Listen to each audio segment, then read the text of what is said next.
Waalaikumsalam warahmatullahi taala wabarakatuh. Bismillahirrahmanirrahim.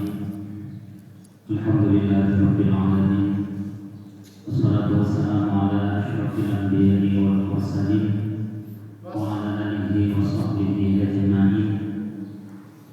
Rabbi shrah li sadri wa yassir li amri wahlul 'uqdatam min lisani yafqahu qawli. Wa la hawla wa la quwwata illa billahil aliyyil azim. Yang kami muliakan segenap pengurus Satuan Aktivis Santri Trapang, Ada yang dia ada untuk para anggota serta alumni dan santri yang berangkat dalam organisasi Satuan Aktivis Santri Trapang yang kami muliakan. Pertama-tama marilah kita panjatkan puja dan syukur kepada Allah Subhanahu wa Ta'ala yang mana pada kesempatan siang hari ini kita masih dapat dipertemukan kembali di acara diskusi tahunan yang sudah menjadi program di organisasi Satuan Aktivis Santri Trapang. Semoga kegiatan ini senantiasa berlangsung dan mendapatkan manfaat dari Rabbul Alamin. Kedua kalinya rahmat beserta salam senantiasa berlimpah dan tercurah dari baginda kita Nabi besar Muhammad Sallallahu Alaihi Wasallam, para keluarga, para sahabat dan para pengikut beliau, para anggota sastra, segenap para teman-teman sekalian yang mau kami muliakan. Kebetulan pada saat ini kita akan membicarakan tentang hal yang sudah tidak asing lagi kepada kita, yaitu tentang tahlil. Kebetulan kami mengangkat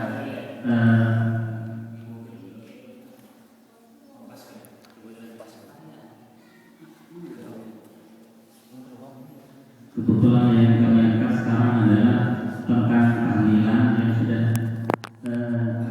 suatu yang menjadi tradisi di masyarakat kita, dan bukan hanya di masyarakat kita, di masyarakat Indonesia pada umumnya, baik itu di kalangan orang-orang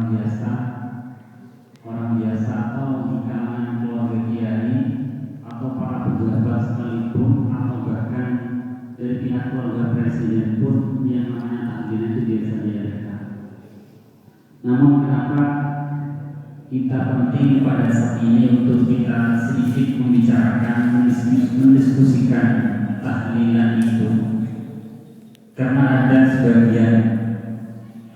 sebagian dari teman-teman kita yang mungkin pola pikirnya tidak sama dengan pemikiran kita, yang juga mungkin dipengaruhi oleh tempat, kondisi atau sosial di mana dia berada, sehingga tidak mau terhadap tradisi tahlilan yang biasa kita laksanakan. Kadang-kadang juga dari pihak kita yang kita biasa melaksanakan kegiatan tahlilan itu sendiri, kita tidak tahu dasarnya. Kita tidak tahu apa yang kita jadikan dasar dari kegiatan yang kita lakukan, sehingga seandainya kita itu melakukan diskusi atau debat dengan teman-teman yang di luar paham kita akan kewalahan, karena kita sendiri itu melakukan tradisi tahlilan ini, kita tidak tahu yang dijadikan dasar itu apa. Gitu. Makanya mungkin di sini sedikit kita kaji apa sih yang menjadi dasar dari tradisi yang sudah kita lakukan. Makanya judulnya saya beri judul itu tahlilan antara sunnah dan tradisi. Apakah tahlilan itu hanya sebuah tradisi saja yang dikemas sehingga menjadi bernuansa Islam, atau tahlilan itu memang ada sunnah dari sana, daripada ulama-ulama itu, yang mungkin ini yang nanti akan kita kaji pada siang hari ini. Peserta audiens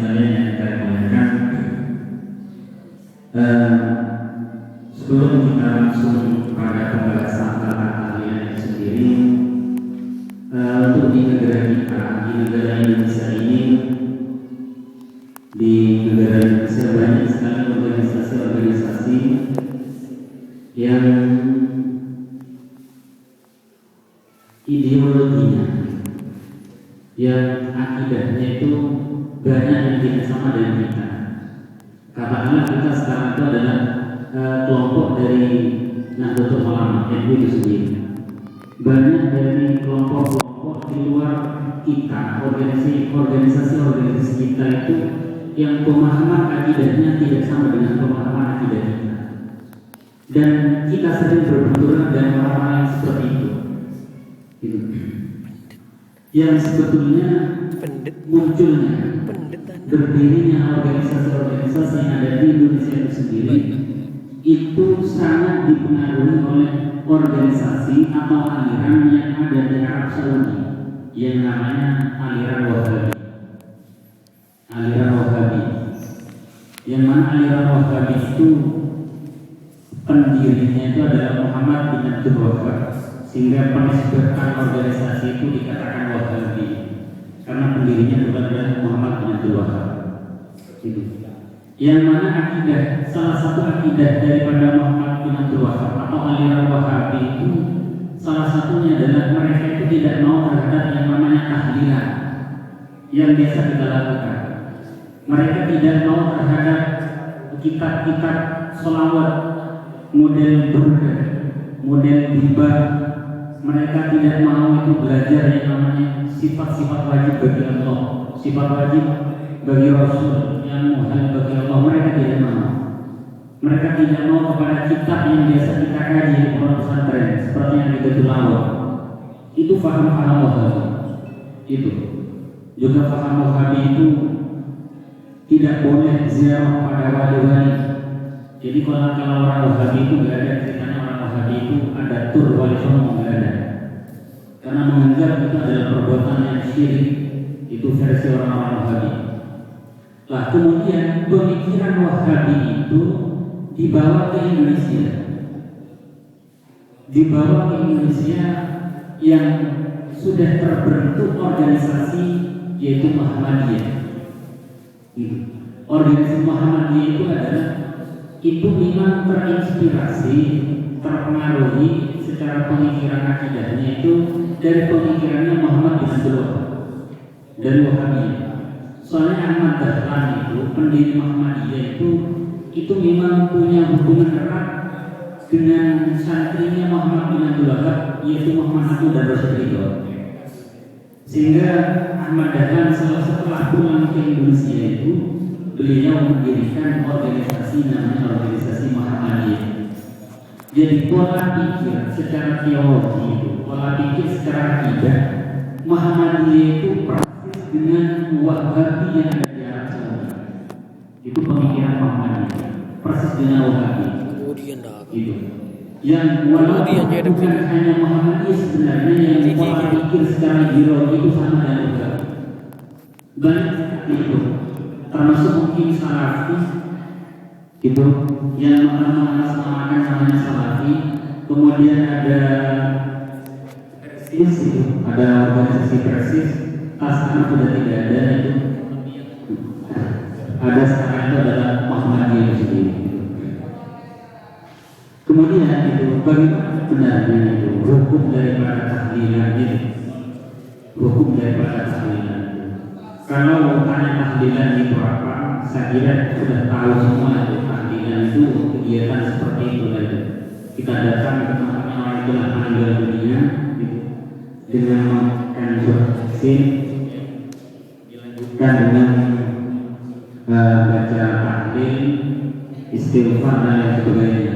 Yang tujuannya itu bagaimana pahala dari bacaan itu diberikan kepada orang yang meninggal dunia.